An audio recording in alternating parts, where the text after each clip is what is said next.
Hello everyone, स्वागत है आप सभी का K2 एकेडमी पे। आज हम लेकर आ चुके हैं साइंस के 20 MCQ क्वेश्चन। तो चलिए क्लास को स्टार्ट करते हैं। और ये जो क्लास है वो ANM GNM एंट्रेंस एग्ज़ाम 2026 के लिए है। तो चलिए क्लास को स्टार्ट करते हैं। तो देखिए यहाँ पे सबसे पहला क्वेश्चन दिया है कि मानव में मेडुला ऑब्लांगाटा किस भाग में होता है। मानव में जो मेडुला ऑब्लांगाटा है वो किस भाग में पाया जाता है।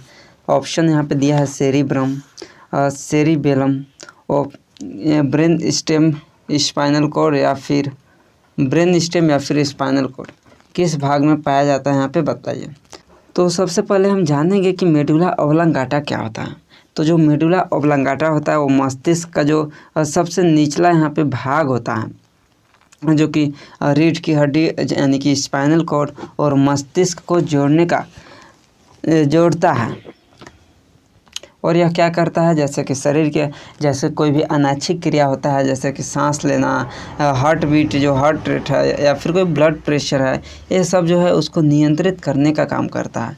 तो जो मेडुला ऑब्लांगाटा है वो किस भाग में होता है, तो ब्रेन स्टेम में होता है। ब्रेन स्टेम में होता है।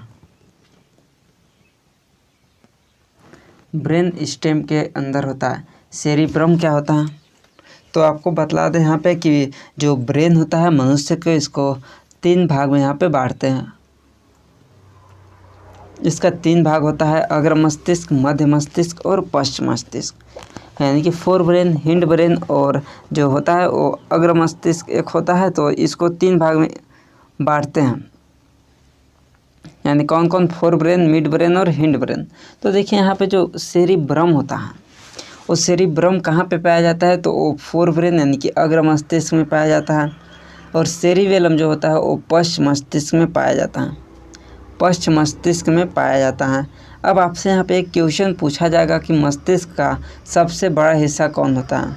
सबसे बड़ा हिस्सा मस्तिष्क का कौन सा होता है, तो कौन सा होता है, cerebrum. Cerebrum option A. But यहाँ पे इस क्वेश्चन का आंसर क्या हो जाएगा, ऑप्शन सी। Option C. अगला यहाँ पे क्वेश्चन है कि निम्न में से कौन सा रोग सुग्राहिता यानी कि एलर्जी से जुड़ा होता है। निम्न में से कौन सा रोग एलर्जी से जुड़ा होता है। डायबिटीज, अस्थमा, ट्यूबरकुलोसिस या फिर मलेरिया। तो जो एलर्जी से जुड़ता है वो कौन सा होता है, तो सबसे पहले डायबिटीज को देखते हैं। तो ये किससे होता है, इंसुलिन की कमी से होता है। इंसुलिन की कमी से होता है। ट्यूबरकुलोसिस ये एक बैक्टीरियल यहाँ पर डिजीज है, जो कि माइकोबैक्टीरियम ट्यूबरकुलोसिस के यहाँ से होता है। और जो मलेरिया है यह एक पैरासिटिक है, प्रोटोजोआ से होने वाला है, जो कि मादा एनाफ्लिज मच्छर के द्वारा ये फैलता है। बट यहाँ पे क्वेश्चन पूछा है कि एलर्जी से होने वाला कौन है, तो अस्थमा हो जाएगा। अस्थमा हो जाएगा option number B.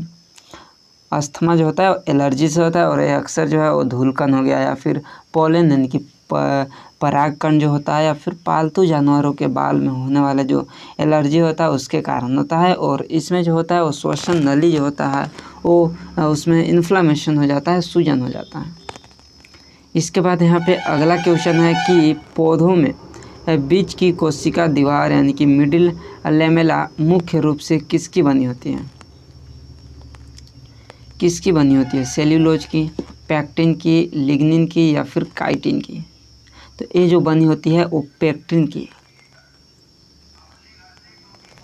Option number B हो जाएगा, पैक्टिन की बनी होती है यहाँ पे जो है। और अगर इसके अलावा देखा जाए तो यहाँ पे सेल्यूलोज दिया है। तो सेल्यूलोज क्या करता है, तो जो कोशिका भित्ति बनता है वो सेल्यूलोज का होता है। और जो लिग्निन यहाँ पे दिया है तो ये जो है वो लकड़ी वाले पौधे को मजबूती प्रदान करता है। और जो काइटिन दिया है वो कवक की कोशिका भित्ति होती है। कवक की कोशिका भित्ति किसकी बनी होती है, तो काइटिन की। क्लियर। अगला यहाँ पे क्वेश्चन है कि निम्न में से कौन सा हार्मोन इंसुलिन के विपरीत काम करता है। यानी कि इंसुलिन के विपरीत काम करता है। इंसुलिन क्या करता है यहाँ पे, इंसुलिन यहाँ पे क्या करता है, सबसे पहले तो इंसुलिन जो होता है वो रक्त में शुगर को कम करता है। और यहाँ पे आपसे क्वेश्चन पूछा है कि इसका विपरीत कौन काम करता है। तो और आपको क्वेश्चन में भी दिया है यानी कि ब्लड शुगर को बढ़ाता कौन है। तो ऐसे भी पता है इंसुलिन ब्लड शुगर को कम करता है, बट यहाँ पे ब्लड शुगर को बढ़ाने का काम कौन करता है, यहाँ पे आपसे क्वेश्चन पूछ रहा है। तो देखिए यहाँ पे ब्लड शुगर को बढ़ाने का जो काम करता है वो कौन करता है, यहाँ पे कौन करता है, ग्लाइकोजन, बिल्कुल ग्लूकागॉन। ग्लूकागॉन कहाँ पे है, ऑप्शन बी पे दिखे दिया है ग्लूकागॉन। यह क्या करता है, यह जो है वो क्या करता है, मतलब ग्लूकागॉन जो है वो लीवर में जो जमा ग्लाइकोजन होता है उसको ग्लूकोज में बदलता है, और रक्त में जो शुगर का स्तर होता है, जो उसका लेवल होता है, उसको इंक्रीज करता है, उसको इंक्रीज करता है यानी कि बढ़ाता है।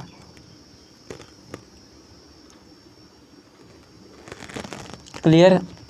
इसके बाद हम अगला क्वेश्चन पर चलते हैं। तो अगला क्वेश्चन है क्वेश्चन नंबर 5 कि निम्न में से कौन सा रक्त समूह यानी कि ब्लड ग्रुप यूनिवर्सल डोनर होता है, A positive, B negative, A B positive या फिर ओ निगेटिव।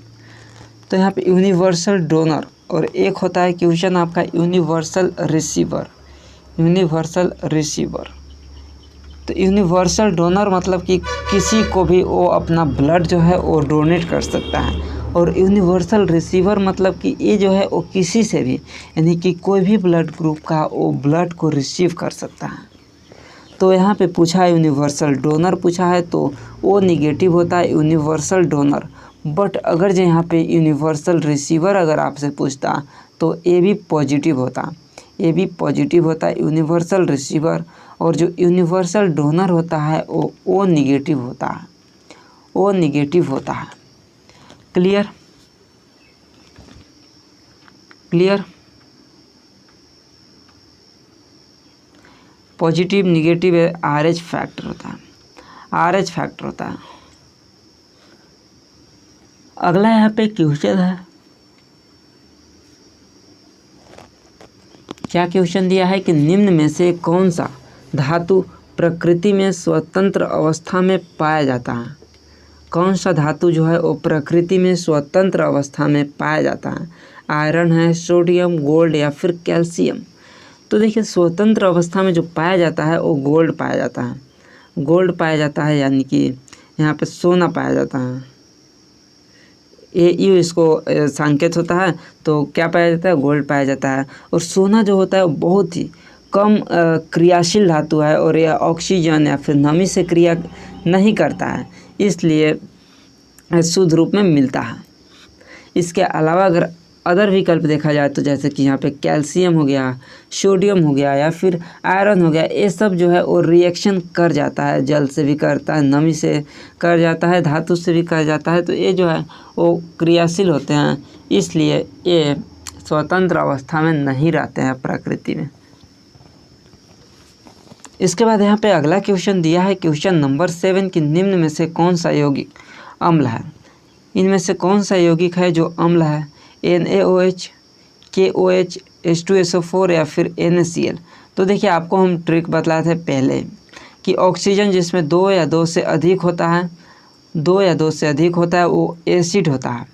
ये आपको एक हम ट्रिक बतलाए थे, मैक्सिमम केसेस में होता है। तो यहाँ पे H2SO4 जो कि ऑक्सीजन यहाँ पे 4 दिया, और आपको पता है जिसमें OH होता है वो बेस होता है यानी कि क्षार होता है, तो इन दोनों में क्षार है। और NaCl यानी कि नमक, आपको पता ही है कि यह एक लवण है, नमक आपको पता ही है कि यह एक लवण है। तो इनमें से कौन अम्ल हो गया, तो H2SO4, H2SO4 यानी कि सल्फ्यूरिक अम्ल।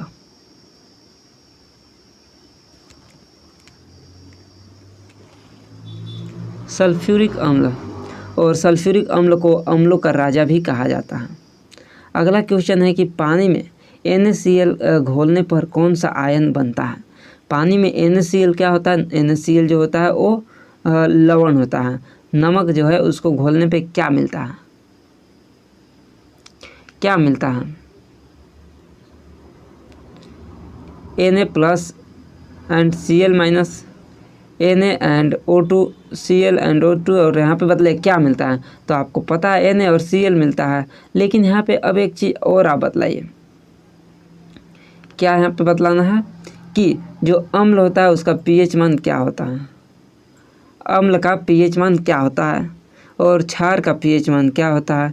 तो देखिए अम्ल जो है ये पीएच स्केल पे इसको हम मेजर यहाँ पे करते हैं। और जो पीएच स्केल का रेंज होता है वो 0 से लेकर 14 तक का रेंज होता है। 0 से लेकर 40 तक रेंज होता है और बीच में 7 होता है। अब देखिए यहाँ पे 7 से अगर कम है तो क्या है और 7 से ज़्यादा है तो क्या है। 7 से कम होता है तो अम्ल होता है और 7 से जो ज़्यादा होता है वो पीएच जिसका होता है वो क्षार होता है। और जो 7 होता है वो न्यूट्रल होता है। न्यूट्रल यानी कि उदासीन होता है, उदासीन होता है। जैसे कि जल उदासीन होता है, जल का पीएच मान 7 होता है। अब यहाँ पे एक और क्वेश्चन आता है कि ब्लड का पीएच मान कितना होता है। ब्लड का पीएच मान कितना होता है तो यह हल्का सा क्षारीय होता है यानी कि बेसिक होता है, बेस होता है, जो कि 7.4 होता है इसका पीएच मान। 7.4 होता है ब्लड का लगभग पीएच मान। अगर इसका एवरेज देखा जाए तो 7.35 टू 7.45 इसका एवरेज ऐसे रहता है। बट अगर एक पूछा जाए तो 7.4। क्लियर। अगला यहाँ पे क्वेश्चन है क्वेश्चन नंबर 9 कि निम्न में से कौन सा गैस जल में अच्छी तरह घुलनशील है। निम्न में से कौन सा गैस जल में अच्छी तरह घुलनशील है। ऑक्सीजन, नाइट्रोजन, अमोनिया या फिर हाइड्रोजन। कौन है यहाँ पे बतलाइए। कौन सा यहाँ पे बतलाइए जल्दी से।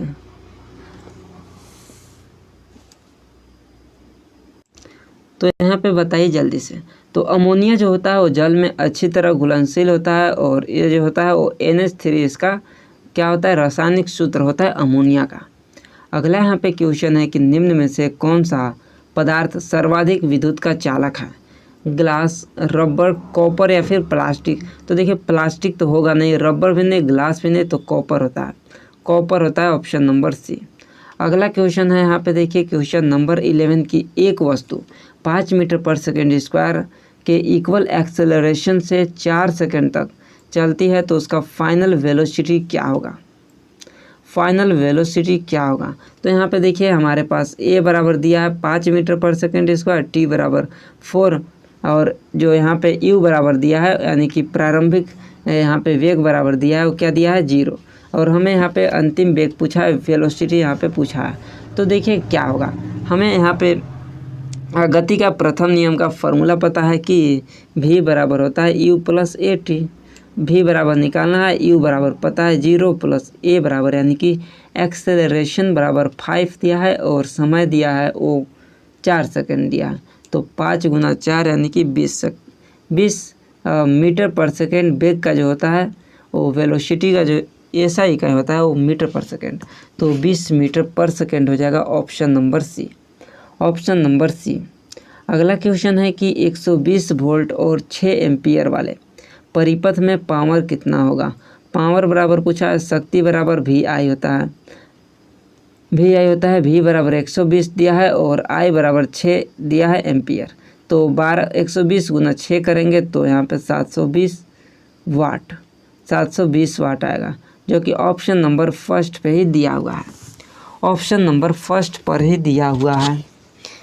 इसके बाद अगला यहाँ पे क्वेश्चन पर चलते हैं। तो निम्न में से कौन सा लेंस हमेशा वर्चुअल, इरेक्ट और डायमेंशन इमेज बनाता है। बतलाइए यहाँ पे निम्न में से कौन सा लेंस हमेशा वर्चुअल इट मीन्स आभासी, इरेक्ट मतलब सीधा और डायमेंशन मतलब छोटा प्रतिबिंब बनाता है। आभासी, सीधा और छोटा प्रतिबिंब हमेशा कौन बनाता है आपको हम बतलाया है जब चैप्टर वाइज MCQ करा रहे थे। तो कि कॉनकेव लेंस, कॉनकेव लेंस यानी कि अवतल लेंस, अवतल लेंस, अवतल लेंस इसको अपसारी लेंस भी बोलते हैं।